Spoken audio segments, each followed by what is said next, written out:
The morning Ethan Turner first saw the old man collapse against the cold brick wall behind the small-town diner, something inside him snapped like a thread pulled too tight.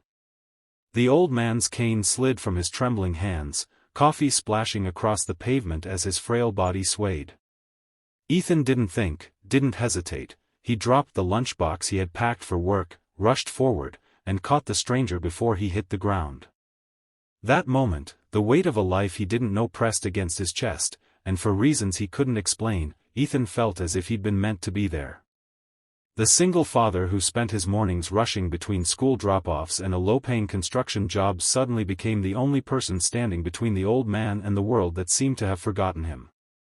If you believe in kindness, second chances, and the power of simple good deeds, then please like, comment, share, and subscribe to our channel, Ripple of Kindness. Your support helps stories like this reach more hearts. From that day forward, Ethan made a quiet promise he never spoke aloud. Every morning before heading to work, he would stop by the diner where the old man, who eventually introduced himself as Mr. Hawthorne, sat alone with his untouched coffee. Ethan would help him walk, listen to his stories, and sometimes simply sit in silence with him, giving the man a dignity the world had stripped away. Mr. Hawthorne was thin, hunched, and always wrapped in an old beige coat too big for his body, but his eyes held a tired wisdom, the kind that came from loving deeply and losing painfully. Ethan didn't pry. He knew enough about life to recognize that sometimes the biggest wounds lived behind quiet eyes. Ethan himself was no stranger to loneliness. His wife had passed away 3 years earlier in a car accident that shattered not just his home, but his belief in fairness. Since then, he had been raising his 7-year-old daughter Lily alone. She was the only light he had left, and even that light flickered under the weight of overdue bills, broken appliances, and long work shifts that left him exhausted. Every night, he came home with sore hands and a heavy heart, wondering how he was going to make it through another week. But every morning when he helped Mr. Hawthorne, something softened in him, like pieces of his own brokenness were slowly stitching themselves back together. One rainy Tuesday, Ethan found Mr. Hawthorne sitting outside the diner even though the place hadn't opened yet. His hands were shaking more than usual, and he clutched a napkin like it held something important. When Ethan approached, the old man tried to speak but couldn't get a word out. Ethan placed a gentle hand on his back and led him inside the diner, which always smelled of warm pastries and coffee. He sat him at a booth near the window and asked the waitress for warm water to help him relax. Mr. Hawthorne slid the napkin across the table, his eyes wet and desperate. Ethan unfolded it and saw a simple line written in shaky handwriting, "Thank you for being the only one." That sentence hit Ethan harder than he expected. How long had this man been alone? How many mornings had he sat in silence waiting for someone, anyone, to notice him? Ethan felt a lump rise in his throat, but he forced a smile, squeezed the old man's hand, and promised he wasn't going anywhere. Days turned into weeks. Weeks into months. Ethan came to care for Mr. Hawthorne like a lost family member. Sometimes they would sit in the restaurant after Ethan's shift, talking about Lily, about life, and about little things like the weather or the taste of old-fashioned apple pie. The restaurant became their small sanctuary. The dim lights, the clinking dishes, the hum of conversations, they formed a cocoon around them, making the world feel a little less harsh. But everything changed one Friday morning. Ethan had just guided Mr. Hawthorne into the diner, helping him settle in their usual corner booth, when the door swung open. The soft bell above it jingled, but the atmosphere shifted sharply, not with warmth, but with an invisible pressure. 4 large men in black suits entered the restaurant, their stern faces scanning every table. Behind them walked 2 sharply dressed lawyers carrying leather folders. The whole diner fell silent. Even the clatter of utensils stopped. Ethan instinctively placed himself slightly in front of Mr. Hawthorne, not understanding what was happening.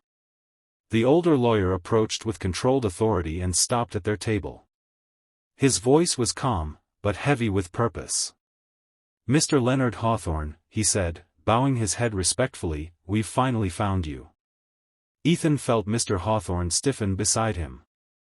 The old man's eyes welled with tears, fear, confusion, and something like relief tangled together. Ethan didn't know what to do. The lawyers explained that Mr. Hawthorne was not just an elderly man living alone. He was the estranged founder of a large, successful company, a man who had vanished from public life after the deaths of his wife and son. For years, they had been searching for him, not for business reasons, but because he had left behind unresolved matters, legal issues, inheritance decisions, and a company desperate to reconnect with the man who built it.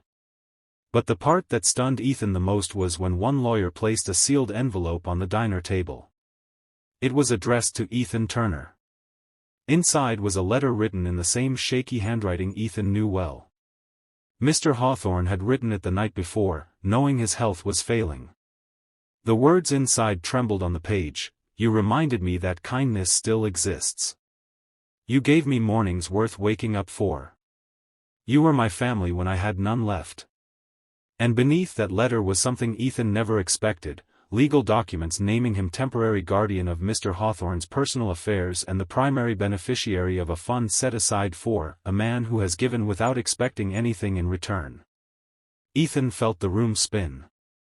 He looked at Mr. Hawthorne, who struggled to breathe through his emotions.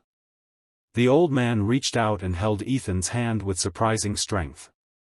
His expression wasn't one of wealth or power, it was of gratitude, deep and sincere. The lawyers offered to escort Mr. Hawthorne to a medical facility and a private residence, promising the best care available. But before leaving, the old man insisted on one last meal in the restaurant. Ethan and Lily joined him later that evening, sitting together in their quiet booth. The restaurant lights glowed warmly around them, and for the first time in a long time, Mr. Hawthorne's eyes seemed at peace. Just before dessert arrived, Mr. Hawthorne looked at Ethan with a softness that carried decades of unspoken pain and newly found comfort. Ethan understood that helping him had never been a burden, it had been a blessing disguised as responsibility. Weeks later, after Mr. Hawthorne peacefully passed away in his sleep, Ethan received the final part of the old man's wishes. The fund provided security for Lily's future. A letter expressed Mr. Hawthorne's gratitude one last time. And a quiet message reminded Ethan that good deeds often return in unexpected ways, sometimes when we need them the most. If this story touched your heart, please like, comment, share, and subscribe to Ripple of Kindness. Your support helps keep these real, emotional stories alive. Before the ending, I have a special request. Comment below what part of this story moved you the most. Ethan never considered himself a hero. He was just a single dad trying to make it through each day. But his small act of kindness, helping an old man every morning, became the thread that stitched two broken souls together. In the quiet corners of a little restaurant, surrounded by the smell of warm coffee and the soft glow of evening lights, their lives changed forever.